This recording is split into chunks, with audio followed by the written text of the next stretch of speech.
வணக்கம். கலைச்செல்வி சாமியை வழக்கறிஞர். இந்த கணவன் மனைவிக்குள் பிரச்சனைகளை உண்டு பண்றதுல மாமியாருக்கு ஈக்குவலான பங்கு நாத்தனாருக்கும் உண்டு. இந்த அக்கா தங்கைகளோடு பிறந்த ஆண்களுக்கு இருக்கக்கூடிய ஒரு பெரிய சிக்கல் என்னன்னா, அக்கா பிள்ளைகளை ஆர் தங்கை பிள்ளைகளை தன் சொந்த பிள்ளைகளாக பாவித்து பொறுப்பேற்றுக் கொள்வது. தாய்க்கு நிகரான உறவு தாய் மாமன் உறவு என்பதில் எந்த மாற்று கருத்தும் இல்லை.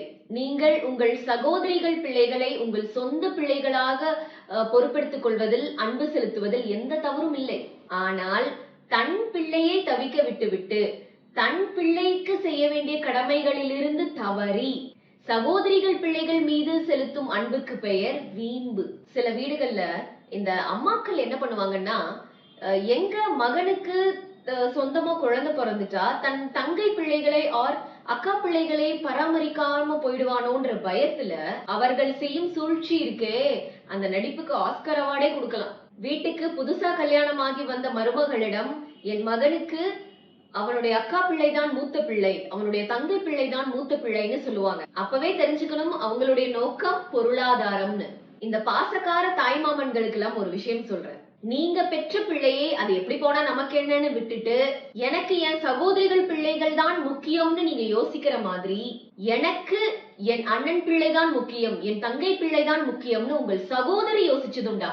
அப்படி யோசிச்சிருந்தா பிரிஞ்சிருக்கிற உங்களையும் உங்கள் மனைவியையும் பிள்ளைகளையும் சேர்த்துத்தானே வைத்திருக்கணும். சோ உங்களுடன் பிறந்த தங்கைக்கு ஆர் அக்காவுக்கு நல்ல சகோதரனாக இருப்பது எவ்வளவு முக்கியமோ அதை விட முக்கியம் சிறந்த தந்தையாக இருப்பது. கணவனை இழந்த ஆர் கணவனால் கைவிடப்பட்ட உங்களுடைய சகோதரிக்கு நீங்க செய்யக்கூடிய ஒரு ஆகச்சிறந்த உதவி என்னன்னா, அவர்களுக்கான ஒரு ஏற்ற துணையை அமைத்து கொடுப்பதுதான். இன்னும் சில வீடுகள்ல கணவனுடைய சகோதரிகள் அவங்க கணவனோட ரொம்ப இணக்கமாகத்தான் இருப்பாங்க. ஆனாலும் அவங்களுடைய மெயின் பிசினஸ் என்னன்னு பாத்தீங்கன்னா, இந்த அண்ணனுடைய ஆர் தம்பியுடைய வீட்டுல என்ன நடக்குது அப்படிங்கறத அவங்களுடைய மெயின் பிசினஸா இருக்கும். நீச்சல் தெரியாமல் தண்ணீரில் தத்தளிப்பவர்களை தோளில் சுமந்து கரை சேர்ப்பதில் எந்த தவறும் இல்லை. ஆனால் காலம் பூரா நானே அவர்களை தோளில் சுமந்து கரை சேர்ப்பேன் என்றால் அது முட்டாள்தனம். கடவுள் நம்மள நல்ல கைகால் சுகத்தோட படைச்சதுக்கான காரணம் நாம வாழ்க்கையில நீந்தி கற்றுக்கொண்டு முன்னேறுவதற்காகத்தானே தவிர யாருடைய முதுகிலும் ஏறிக்கொள்வதற்கு அல்ல.